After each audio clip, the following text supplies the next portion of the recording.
Di mana ya mereka bersembunyi? Biasanya di pinggir bebatuan atau di tempat-tempat tumpukan kayu yang kering.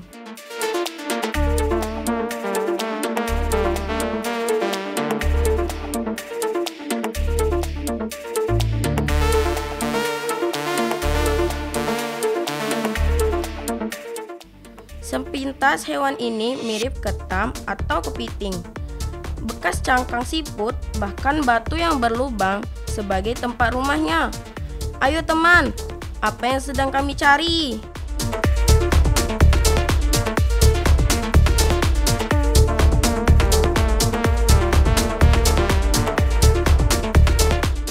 Dimanalah umang-umang ini, boy? Nah ini Nabi Ma, aku dapat umang-umangnya. Nah aku juga dapat umang-umangnya.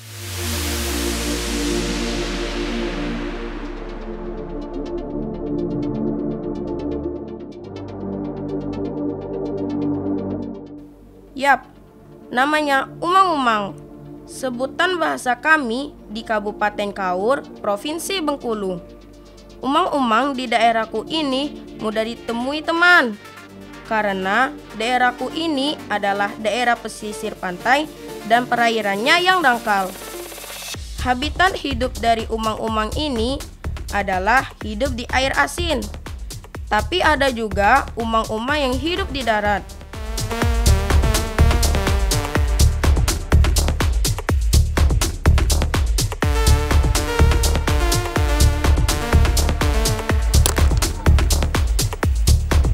Sebenarnya hewan ini aktif di malam hari. Makanya waktu yang tepat untuk mencarinya di siang hari atau di sore hari. Butuh kesabaran dan ketelitian teman. Hati-hati dengan capitnya ya. Karena capitnya yang keras merupakan senjata dari hewan ini.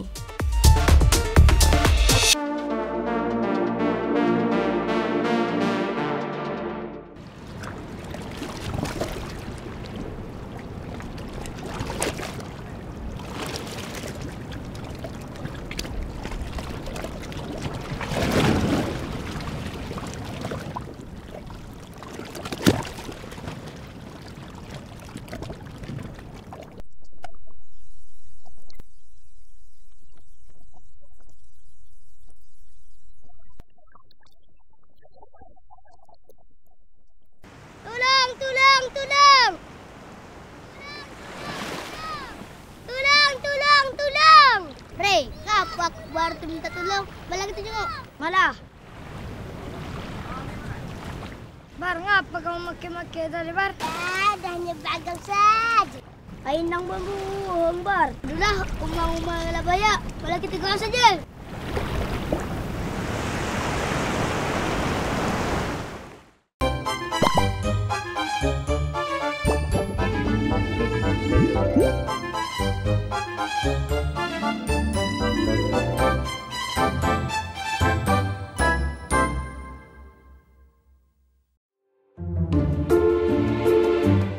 Semua sudah siap?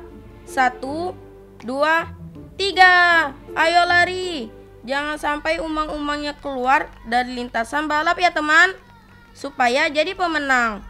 Siapa yang dulu sampai di garis akhir, dialah pemenangnya. Beginilah kebiasaan kami setiap sore hari sebagai anak pesisir.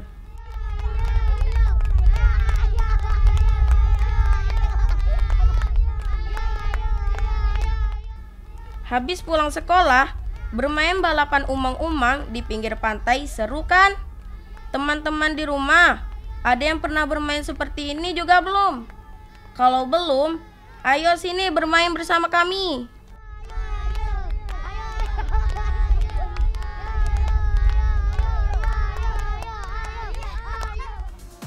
Oh iya, umang-umang yang kami adu untuk balapan berbeda loh. Lihat saja bentuknya. Umang-umang punyaku dan Rey besar teman. Sedangkan punya Bima ukurannya sedang. Anehnya lagi, punya Akbar, dia memilih umang-umang yang kecil.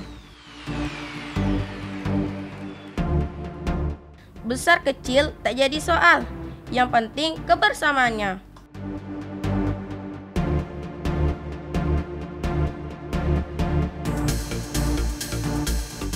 Sebagai informasi, habitat hidup dari umang-umang adalah di area pesisir pantai. Tapi, ada juga umang-umang yang hidup di darat. Sebagian besar, umang-umang aktif di malam hari mencari makan dan berkembang biak. Semakin besar badan atau tubuh dari umang-umang, ia akan mencari yang lebih besar pula. Apabila umang-umang menemukan cangkang yang baru, maka ia akan berpindah dan meninggalkan cangkang lamanya.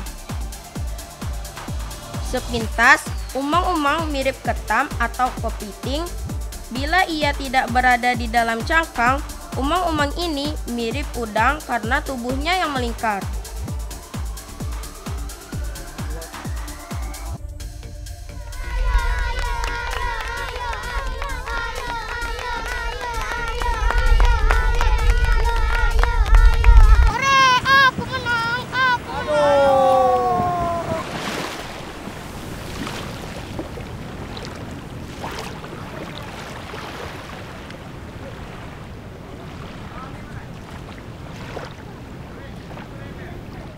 Kemanalah anak-anak ni tadi, wah?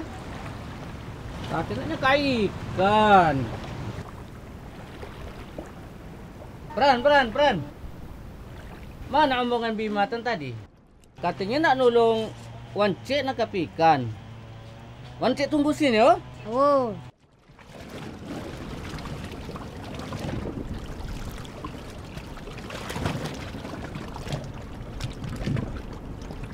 Nah, di sini kuti. Langsung kuti ngikut jaring ikan deh. Wancik ijalah nunggu. Yakin lagi buat jaring. Ayah, kelupaan. Malah kawan-kawan. Kita jenguk Wancik ijal berjaring. Malah.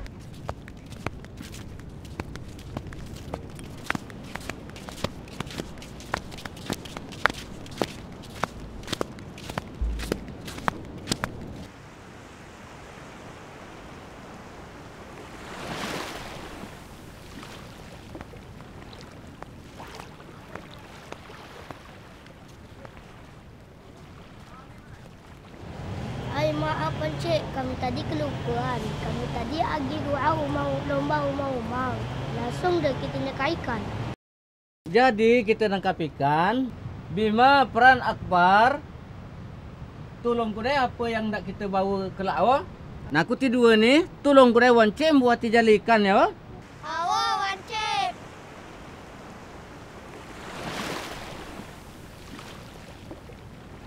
Memperbaiki jaring ikan adalah rutinitas pamanku ini, teman.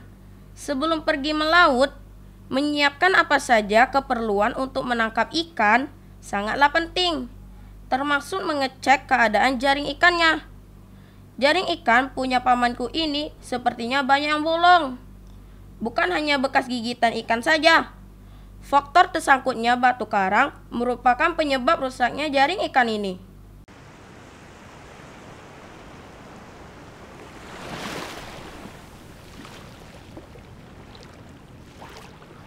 Kelai, di mana kita ngail Wancik? Kita nangkap ikan di pinggir-pinggir ni lah kuda. Okay? Soalnya mun di tengah laut itu kan musim angin kencang. Jadi kita di pinggir ni lah kuda. Awak Wancik. Apa yang dilakukan Bima, Akbar dan Frans ya? Sepertinya lagi membuat sesuatu. Ada bambu yang sedang diraut dan juga ada kawah yang diikat sebagai tombaknya. Lagi buat apa ya kira-kira?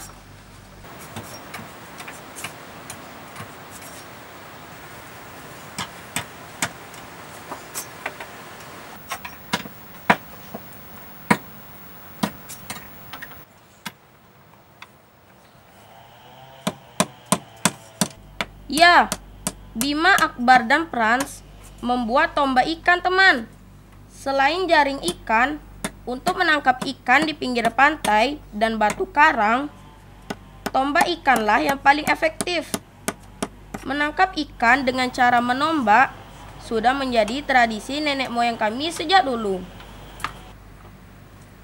Alat tangkap ini juga sangatlah sederhana. Hanya saja peralatannya sekarang telah mengalami perubahan menjadi lebih modern. Jika dulu nelayan hanya menggunakan dari alam seperti bambu atau kayu yang diruncingkan, sekarang sudah ada berupa stik atau batang besi, teman.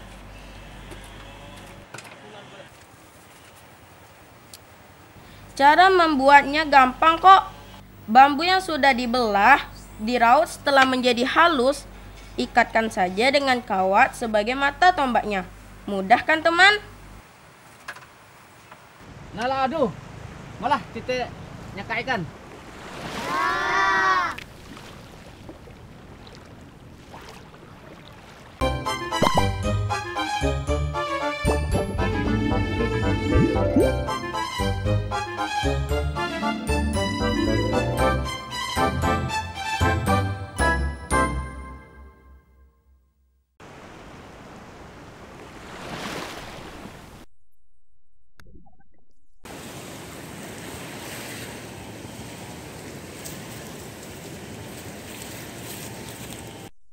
Satu, dua, lempar. Menjaring ikan menjadi rutinitas pamanku ini, teman. Terutama untuk kaum laki-laki. Selain berkebun, masyarakat di desaku juga berkeseharian sebagai nelayan. Setiap hari libur atau pulang sekolah, aku dan temanku biasanya ikut bantu mendorong kapal mendarat di pantai ini. Di sini banyak ikan belanaknya loh.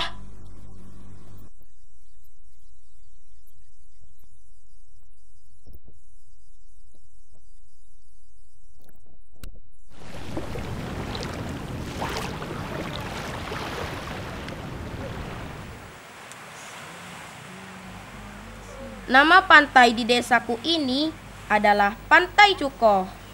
Tepatnya di Kabupaten Kaur, Provinsi Bengkulu.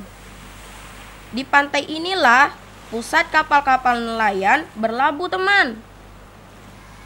Ada 2 tempat yang dijadikan dermaga di daerahku ini. Salah satunya di sini, namanya Labuhan Baru. Hanya saja, sekarang ini musim angin kencang. Sebagian kecil kapal saja yang pergi untuk melaut.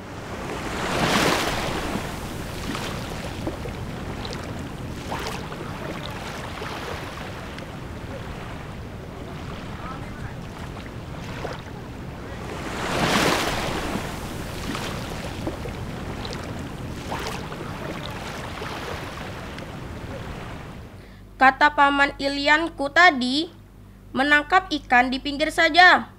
Walaupun di pinggir pantai, di sini banyak ikannya, teman. Namanya juga di pinggir. Ikannya kecil-kecil. Semoga kita dapat ikannya ya. Menjaring ikan di muara, tidak mungkin sekali menjaring dapat ikannya. Ayo semangat paman, sebar lagi jaringnya.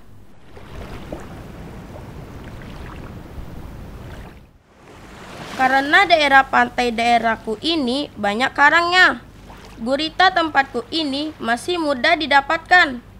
Tak hanya itu juga, pantai daerahku ini terkenal bersih. Terumbu karang dan rumput laut tumbuh dengan subur. Makanya banyak ikan laut kecil yang berkumpul di sini.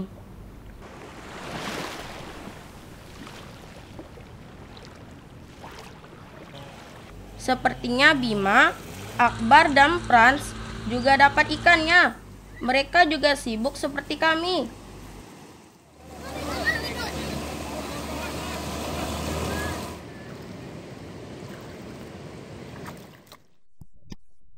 Ambil ikannya, teman. Jangan sampai lepas. Lumayan kan ikan-ikan ini jadi lauk untuk makan malam nanti.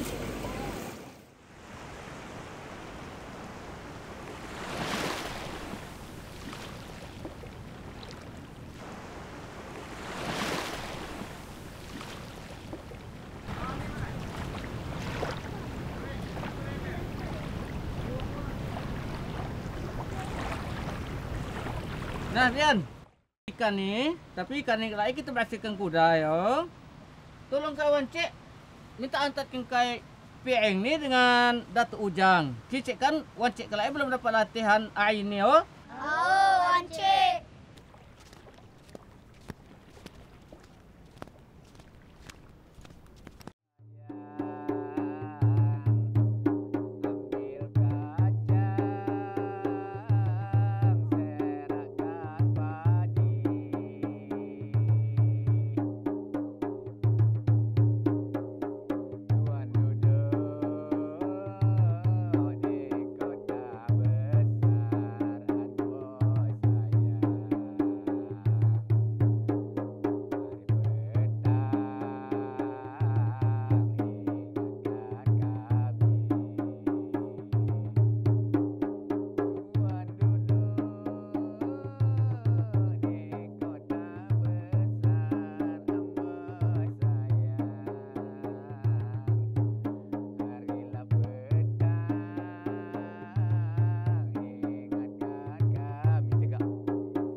Pepayah makan pinggan nenek.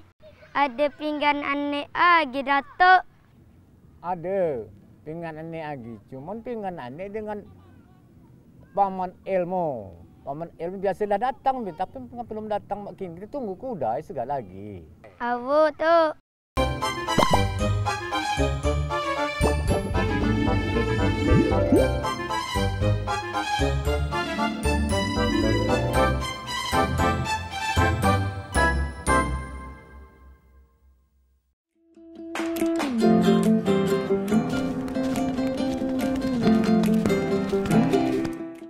Tuk, ini ada titipan pinggan dari Wanci.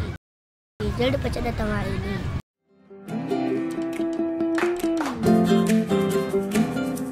Nah, hendak aku belajar naik pieng. Enggak, Tuk. Tapi sebelum belajar, aku nak bertanya kuda itu. Tuk, aku juga nak bertanya, Tuk.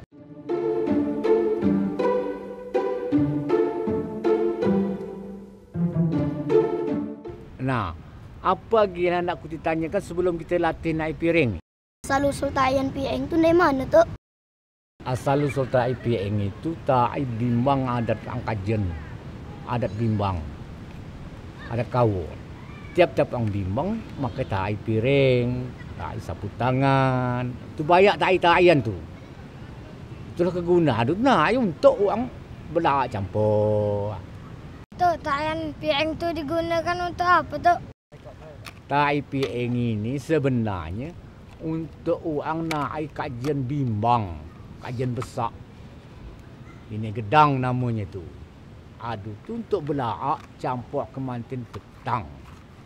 Itulah kegunaannya tai pieng. Datuk, dalam tayan tu Datuk sebagai apa, Tuk? Datuk fungsi Datuk nabuh gendang. Fungsi gendang ini untuk budak ni belajar naik ini. Kerana gendang inilah untuk gerak-gerik dan taik itu di gendang ni lah kuncinya. Masih ada lagi yang nak ditanyakan. Amun lagi malah kita latihan naik pieng.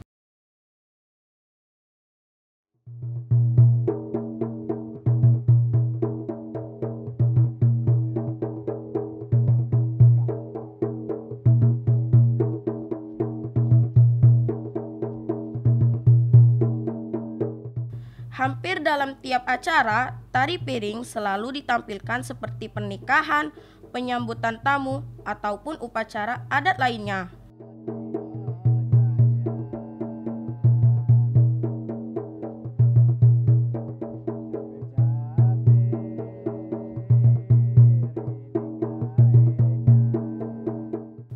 Tarian ini dibawakan para penari dengan gerak gemulai, lincah, dan yang tidak kalah penting, para penari selalu membawa piring di kedua tangannya.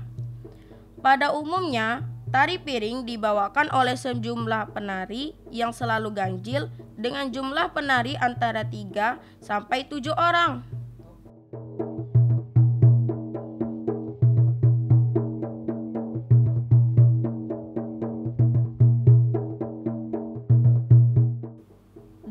Yang tak kalah pentingnya, tari piring ini diiringi lantunan alat musik tradisional berupa gendang.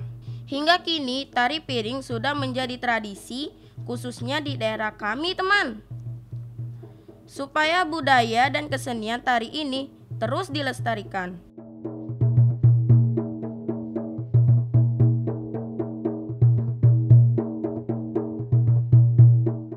Yang menarik dari tari piring ini adalah gerakannya.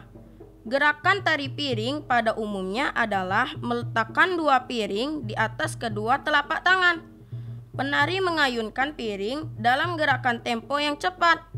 Serta yang tidak kalah ketinggalan, biasanya dalam menari piring diselingi dengan mendetingkan piring atau dua cincin di jari.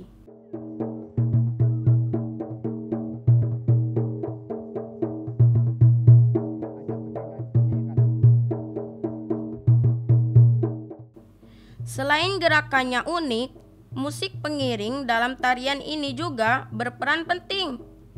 Karena fungsi gendang dalam tarian ini untuk menyesuaikan tempo gerak tari. Ketika gendang ditabuh bertempo sedang, maka gerakannya ikut menyesuaikan. Akan tetapi, bila gendang ditabuh dengan cepat, maka gerakan tarian ikut bertempo cepat.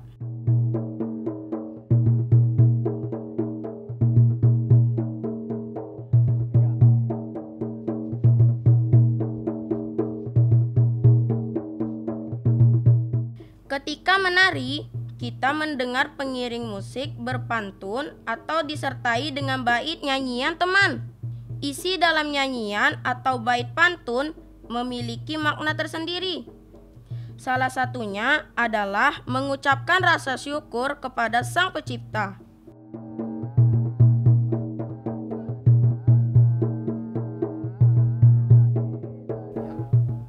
Inilah kegiatan kami hari ini sebagai anak pesisir. Menjaga kearifan lokal seperti seni tari menjadi salah satu warisan budaya yang diturunkan secara turun-menurun. Tak heran, salah satu tarian piring ini sudah menjadi tradisi dan menjadi kebanggaan daerah kami, yakni Kabupaten Kaur, Provinsi Bengkulu. Salam hangat dari kami, anak Indonesia dari Kabupaten Kaur. Sampai jumpa.